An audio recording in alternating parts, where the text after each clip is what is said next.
वृश्चिक शुक्राणु बनेगा उसको बाहर आने में 90 डेज लगेंगे। So minimum 90 days are taken as the period कि जिसमें आपने डिसीजन ले लिया कि हाँ भाई मैं गर्भ धारण करने वाला हूँ, तो आपको 90 डेज तक आपको अपना पौष्टिक भोजन, आपकी दिनचर्या, उसका ध्यान रहना चाहिए, क्योंकि जैसा खाते अपन अन्न वैसा बनता है हमारा मन। अभी गर्भ संस्कार क्या भला है भाई, बहुत सुनते हैं संस्कार मसला, ये कोई रीति रिवाज, कोई टोना टोटका, कोई पूजा पाठ, ये है तो आज के बच्चे को ये सब करने से रहे।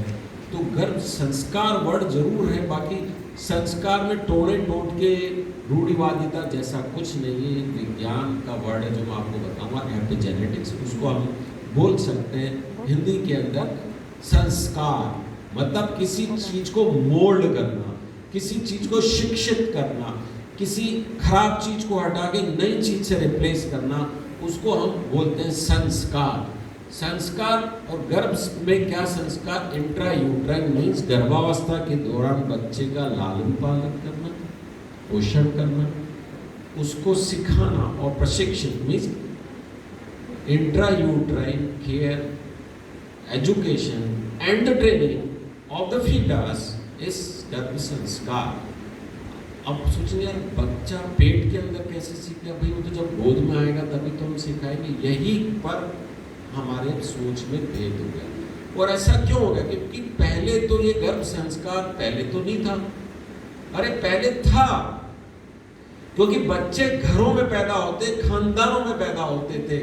आज बच्चे चार दीवारी में, फ्लैट में पैदा होते हैं, उनके पास सिखाने के लिए दादा दादी नाना नानी नहीं होते, वो या तो गैरेज में होते हैं या बाहर, हम उनकी सुनते ही कहाँ।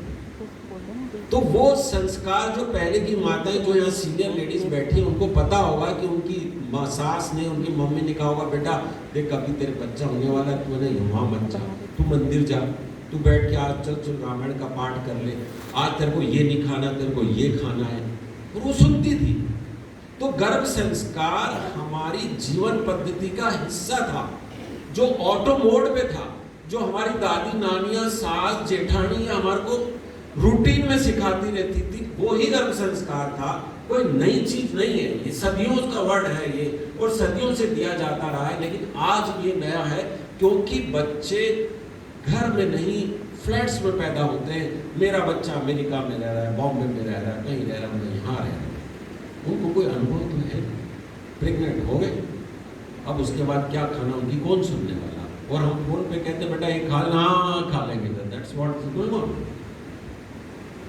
तो अब संस्कार से क्या समझ सकते हैं कि जैसे दूध से आपको सब पता है कि दूध से हम, एक ही दूध से हम बटर भी बना सकते हैं, छाछ जिसे हम कहते हैं, यहाँ पर शायद लस्सी बोलते हैं, उसको क्या होता है, चीज़ बना सकते हैं, कर्ड बना सकते हैं, पनीर बना सकते हैं, और घी भी बना सकते हैं। एक ही दूध है, तो एक ही बच्चा है आपके पेट के अंदर। उस बच्चे को आप कैसा बनाना चाहते हो, जैसा बनाना चाहोगे वैसा बन जाएगा। ये इतना ही सहज और सिंपल है, जितना सहज आप अपने दूध से विभिन्न प्रकार के परिवर्तन करते हैं। करना क्या, उसमें संस्कार डालने, उसमें विचार डालना है, भाव डालना है। जैसे भाव डालोगे, जैसे विचार डालोगे, वैसे विचार उस खाली मस्तिष्क में, उसके सॉफ्टवेयर में जाकर के फीड हो जाएंगे। जैसा वातावरण जिसमें आप रह रहे हो, जो आप रील देख रहे हो, वो रील बच्चा भी देख रहा हूँ, मैं बताता हूँ भी आपको। अब ये देखिएगा किस तरीके से बच्चे का निर्माण होता है। ये अंडाणु है, माँ के ओवरी से निकलता है, ये बीजाणु है, पुरुष से प्राप्त होता है। फिर जो शुक्राणु है, मीन्स स्पर्म जो है, इस ओवम को, अंडाणु को भेदता है, पेनिट्रेट करता है। अब ये अंदर जाके अपनी कोशिका को छोड़ देता है। अब ये कोशिका जो स्पर्म के साथ आई थी, अंडाणु की कोशिका से मिलती है। 23 क्रोमोसोम मम्मी से आते हैं, 23 क्रोमोसोम पापा से आते हैं, 46 क्रोमोसोम बन जाते हैं पूर्ण कोशिका। अब आप देखिए, अब महत्वपूर्ण चीज चालू होती है कि अब इसमें चेतना आती है। ये जो आप काले घेरे में देख रहे हैं चमकती हुई सी, वो है आत्मा, सोल। और ये काला घेरा है पिछले जन्म की उसकी चित्त वृत्तियां हैं, चित्त की अवस्थाएं हैं, जिनको लेकर के वो इस जन्म में आया है, वो इससे में एंटर करती है, इसमें चेतना आती है, ऊर्जा आती है, कॉन्शियसनेस आती है, फिर उसके बाद कोशिकाओं का डिवीज़न होता है, कोशिकाओं का डिवीज़न होकर के पूरे बच्चे का निर्माण होता है, और 9 महीने बाद आपकी गोद में किलकारी भरता हुआ बच्चा आ जाता है। अब इस बच्चे को बनाने में कौन कौन से अवयव ने काम किया, इसको हम थोड़ा सा समझ लें। तो सबसे इम्पोर्टेंट, जैसे मैंने कहा, मम्मी से क्रोमोसोम आए, पापा से क्रोमोसोम आए, 23 जो मैंने बोला, वो क्रोमोसोम के अंदर सारी कैरेक्टर की कोडिंग होती है। इसका कैसा नाक, नक्श, गाल, होठ, शरीर कैसा बनेगा, इसके कैसे विचार रहेंगे, इसकी आदतें कैसे रहेंगी, वो सब। फिर दूसरा आता है कि मैंने बताया आत्मा के साथ पिछले जन्म के बॉन्डेजेस, चित्त वृत्तियाँ आपने जैसा पिछले जन्म में किया था। एक इंटरेस्टिंग चीज़, हो सकता मैं गलत हूँ क्योंकि आप तो सब पंडित हैं, ये जो जन्म कुंडली है ना, ये बेसिकली जन्म कुंडली नहीं है, ये मरण कुंडली है। पिछले जन्म में जब आपकी मृत्यु हुई थी तब ब्रेन पूरे टाइम डेड नहीं होता, इट टेक्स सम टाइम। उस वक्त ऐसा कहते हैं शनि देव जो न्याय के देवता है, वो आपका पूरा लेखा जोखा फटाफट बनाते हैं। इसने क्या बुरे काम किए, किसको गाली दी, किसको लंगी मारी, किसको धोखा दिया, किसका भला किया, महन जी ने इतने सारे धार्मिक कार्य किए, इतने लोगों की शादियाँ करवाई, ये सारा सब बच्चा चिट्टा टक टक टक टक टक करके लिख दिया जाता, और वो पेपर उसकी आत्मा के साथ बांध करके भेज दिया जाता है। सो बेसिकली आपकी जो जन्म कुंडली है वो पिछले जन्म की मरण कुंडली है। पिछले जन्म के सारे कर्म संस्कार उस आत्मा के साथ जुड़ करके इसमें आए, जो मैंने काले घेरे में बताए, वो सारे जो आएंगे वो होते हैं। फिर तीसरा आता माँ। माँ पूरे 9 महीने में उसके पहले किस प्रकार की केयर करती है, कैसा खाना पीना खाती है, कैसा खाना बच्चे को मिलेगा, वो सब का सब उस पर प्रभाव डालता है। चौथा जो और महत्वपूर्ण है, उस माँ को और उस बच्चे को जो गर्भ में है कैसा वातावरण मिलता है। सबसे पहला पिता से, कि पिता उस दौरान माँ को कितना प्यार करता है, कितना लताड़ता है, कितना डांटता है, कितना टॉर्चर करना, कितना क्या करता है। ऐसे उसकी सास, दौरानी, जेठानी कितना ध्यान देती है, चारों तरफ का वातावरण कैसा है, उस सब का प्रभाव। तो ये चारों प्रमुख बिंदु है। माँ ही अकेली नहीं है उसके लिए रेस्पॉन्सिबल। ये 3 मेजर फैक्टर है जो मैंने बताया, उसमें से माँ तो 25% कंट्रीब्यूट करती है, 75% रेस्ट ऑफ द चीजें हैं जो बच्चे के निर्माण में और बच्चा कैसा बनेगा उस पर करता है। अब जो संतान उत्पत्ति की प्रक्रिया है उस पर हम थोड़ा सा ध्यान दें कि संतान उत्पत्ति की जो क्रिया है गर्भधारण की, वो एक भोग की क्रिया नहीं है, वो एक दिव्य आत्मा के अवतरण की क्रिया है, एक नए शिव के सृजन की क्रिया है। वो भोग के भाव से उसको क्रिया को करोगे तो भोगी पैदा होगा, और उपयोग आत्मा के अवतरण और नए शिव के, नए जीव के सृजन की भावना से आप उसको तप, तपस्या और साधना की भाव से उसको ग्रहण करोगे तो आपके घर में एक तपस्वी आएगा, एक दिव्य आत्मा आएगी। ये उसी क्षण डिसाइड हो जाता है जिस क्षण वो आपने क्रिया करी थी, कि किस वातावरण में, किस मानसिक अवस्था में, किस शारीरिक अवस्था में वो क्रिया हुई, उसका सीधा प्रभाव उस पर पड़ेगा। उसका एक सबसे अच्छा एग्जाम्पल है, हाँ इतना और पहले जब भी लड़की की शादी होती थी, लड़की का पिता उसको एक बिस्तर देता था नया, अपनी सामर्थ्य के हिसाब से। कोई खटिया देता था, छोटे मोटे रजाई गद्दे देता था, कोई बड़ा पलंग देता था, डबल बेड देता था, मोटा गद्दा देता था, लेकिन देता जरूर था। नया पलंग, नया बिस्तरा, नया गादी, तकिया, चद्दर सब नहीं दी जाती थी। क्यों?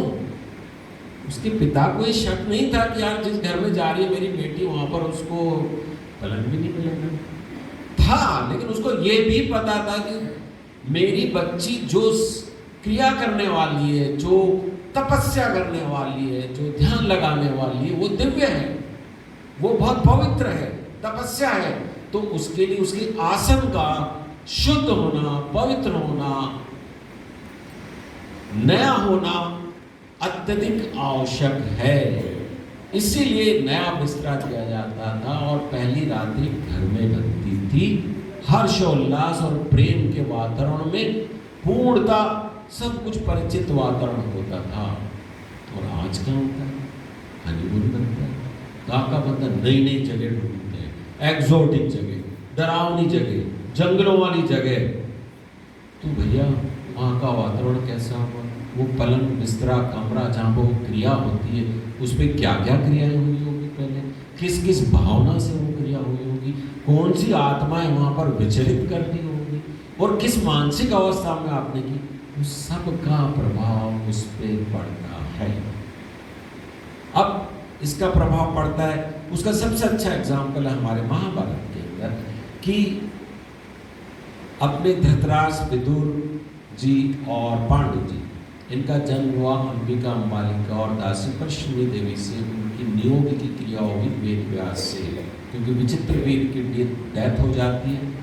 तो जो ये भी इनका पुत्री होता है दूसरा, तो उससे नियोग की क्रिया होती है। तो जब ऋषि वेदव्यास को देखती है अंबिका, तो डर के मारे आंखें बंद कर लेती है, नियोग की क्रिया होती है, तो अंधा पुत्र धृतराष्ट्र होता है। ऐसी अंबालिका डर के मारे कांप जाती, पीली पड़ जाती, तो पांडु रोग से ग्रसित पांडु का जन्म होता है। लेकिन दासी परश्रमी देवी बड़ी दिव्य स्त्री थी, ऋषि वेद व्यास के तेज को समझती और अपने आप को पूर्णतः समर्पित करती है मनोभाव से। तो उसकी कोख से जन्म लेता है एक महात्मा चतुर विदुर। ये एग्जाम्पल इनफ है आपको समझाने के लिए कि एक ही पति है, एक ही प्रकार के शुक्राणु आ रहे हैं, उससे 3 प्रकार के पुत्र पैदा हो रहे हैं अलग अलग, क्योंकि किस भाव से उस शुक्राणु को ग्रहण किया गया है वो भाव सीधा डालता है बच्चे के बनने के ऊपर, उसकी विद्याओं पे। मैंने आपको जैसे कहा था कि एक ऋषि जो तपस्या करता है उसका आसन जितना पवित्र होता है, एक दंपति का बिस्तर भी उतना ही पवित्र होता है, उतना ही पवित्र है। क्योंकि ऋषि जो तपस्या कर रहा है वो तो अपने अलाइनमेंट के लिए, ऑफ कोर्स ऋषि हमको ज्ञान देते हैं, दिशा देते हैं, उन्हीं के कारण ये ब्रह्मांड चल रहा है, उन्हीं के ज्ञान के कारण, लेकिन mainly he is doing for his own enlightenment, अपना तप कर रहा है अपने मोक्ष प्राप्ति के लिए। लेकिन यहाँ तो जो ये क्रिया हो रही है, स्त्री अपना सब कुछ देती है, हाड़ मांस देती है, रक्त देती है, भोजन देती है, सब कुछ देकर के नए जीव का सृजन करती है। वो 9 महीने कितना कष्ट सहन करती है, अपने अंदर भी कष्ट सहन करती है, बाहर भी कष्ट सहन करती है। और आज की तो अधिकांश माताएं जॉब करती है, जॉब भी कर रही है, घर का काम भी कर रही है, जो प्रसव के दौरान जो और उस पूरे 9 महीने में जो कष्ट हो रहा है उसको भी, वो तो यार इस ऋषि से ज्यादा महान है, ज्यादा बड़ी तपस्वी है, ज्यादा बड़ी त्यागी है बजाय एक ऋषि के। तो इसका पद तो ऋषि से कहीं कहीं ज्यादा ऊंचा है, क्योंकि ऋषि नए जीव का सृजन नहीं कर सकता, ऋषि आत्मा का अवतरण नहीं कर सकता, भगवान भी नहीं कर सकते, लेकिन आप कर सकते हैं कि स्त्री कर सकती है एक आत्मा का अवतरण और एक शरीर का निर्माण। तो स्त्री इतनी महान है क्योंकि इतनी दिव्य शक्ति दी है, इसलिए समाज ने उसमें कुछ छोटी छोटी पाबंदियां लगाई है कि गर्भावस्था के दौरान, गर्भावस्था के पहले कुछ मदिरा का, सिगरेट का उपयोग न करें, वो नहीं।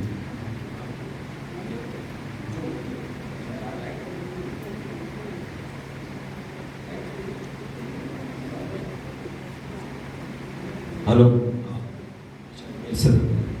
तो इसलिए स्त्रियों पे, लड़कियों पे, फीमेल्स पे कुछ छोटी छोटी पाबंदियां कुछ समय के लिए लगाई, क्योंकि उसको वो इतना बड़ा दिव्य कार्य करना है।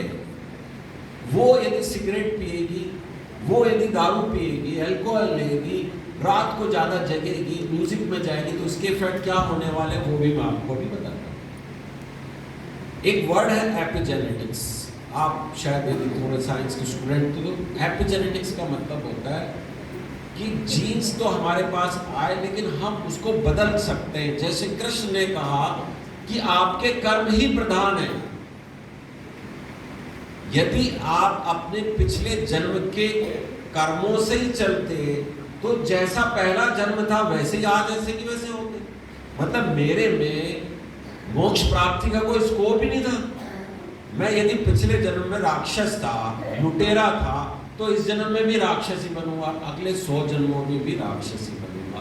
ये प्रकृति को पता था, इसलिए उन्होंने उनको एक चीज दी, कर्म, ठीक है भाई, तो पिछले जन्म में राक्षस था, इस जन्म में तो अच्छे कर्म कर, तो इस जन्म में तो योगी बन गया। तो ये कर्म ही वो एपिजेनेटिक्स है। इसको कैसे समझे और सिंपल भाषा में आपको समझाऊं। एक लड़का है, वो अच्छे बच्चों के साथ रहता है तो अच्छा बन जाता है, खराब बच्चों के साथ रहता है तो खराब बन जाता है। क्या बदला? उसका व्यवहार बदला, बच्चा वो का वही है। इसे ही एपिजेनेटिक्स कहते हैं और इसे ही आपको समझना है। आप पति ने कौन से क्रोमोसोम दिए, आपसे कौन से क्रोमोसोम हुए, जो आत्माई कौन सी चित्तवृत्तियां लेके आई है, उसको भी आप बदल सकते हो उस पीरियड के अंदर, यदि अपना आचार विचार रहन सहन खान पान सब बदल देते हैं तो। उसका एग्जाम्पल में भी आपको बता। आजकल इनफर्टिलिटी बहुत, प्लीज मेरे को बता देना जब बंद करना हो, क्योंकि मैं बहुत I am a very bad person, मैं कल तक बोलता रहूँगा। इनफर्टिलिटी की बहुत समस्या हुई है।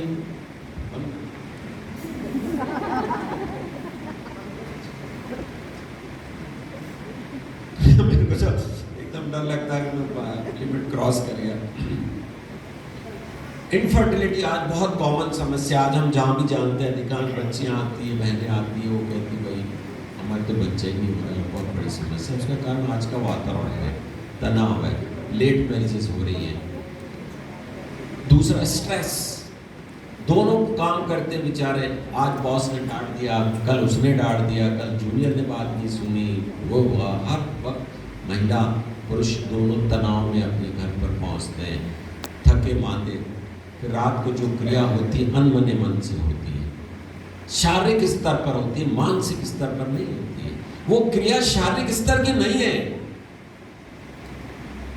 That union is not just physical, it has to be with the mental, it has to be through the soul, through your deep love, compassion, gratitude की भावना से वो क्रिया होगी तो शुक्राणु और अंडाणु का भेदन होगा।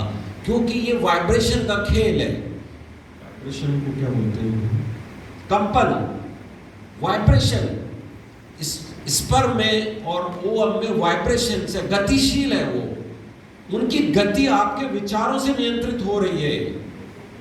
तो वो गति उसमें नहीं आएगी, वो वाइब्रेशन नहीं आएगा यदि आप उस क्रिया को सिर्फ फिजिकल लेवल पे कर रहे हैं। तो कोई आवश्यक नहीं है कि फर्टिलाइजेशन हो, और this is one of the most common cause of infertility. और बाकी भी बहुत सारे कारण हैं, मैं एक ही कारण को बस पॉइंट आउट किया है। अब आता जो मैंने बताया एपिजेनेटिक्स, जो इसका भक्त प्रहलाद किसकी संतान थी? हिरण्याकश्यप। हिरण्याकश्यप क्या था? राक्षस था, दानव था, डेविल था, डेमोन था। लेकिन भक्त प्रहलाद तो भक्त था, कृष्ण का पुजारी, हरि हरि हरि। वो कैसे हो गया? राक्षस के घर में भक्त कैसे पैदा हो गया? जो उसकी हिरण्याकश्यप की पत्नी कयाधु रानी थी, जो रानी कयाधु, वो नहीं चाहती थी कि उसके घर में राक्षस का जन्म हो। उसको पता था गर्भ संस्कार तो वो फोन लगाती है, वो डायल वाला फोन नहीं, ये तो आपके जमाने का फोन है। वो उनके पास बहुत एडवांस फोन था, सब ध्यान लगाती है और आवाज लिंक हो जाता है। नारद मुनि को बात करती कि भाई मेरे को राक्षस बेचिए, तुम बताओ क्या करो। तो नारद मुनि उनको पूरी शिक्षा देते गर्भ संस्कार की, गर्भ संस्कार का ज्ञान देते हैं। गर्भ संस्कार के सारे नियमों का पालन होता है, प्रेग्नेंट होती है, आश्रम में चली जाती है, वहाँ ध्यान वगैरह होता है, वहीं का भोजन होता है। तो उस क्रिया के फलस्वरूप एक राक्षस कुल के अंदर एक भक्त का जन्म होता है। अब आप सोचिए, अरे जब राक्षस के कुल में एक इतना बड़ा भक्त आ सकता है तो हमारे घर में तो आ ही सकता है यार। थोड़ी सी मेहनत करनी है, नारद मुनि जैसी तपस्या की भी जरूरत नहीं, थोड़ा सा चेंज करना है, बस 12 महीने ध्यान रखना है, थोड़ा सा ख्याल रखना है। गर्भ संस्कार के कंसल्टेंट से बात कर लेनी है, मेरे से नहीं, दूसरे कंसल्टेंट से बात कर लेनी है। वो आपको ज्ञान देंगे तो आपके घर में भक्त प्रहलाद जैसे दिव्य संतान जन्म लेगी। सिंपल प्रक्रिया है ये। एक बार कृष्ण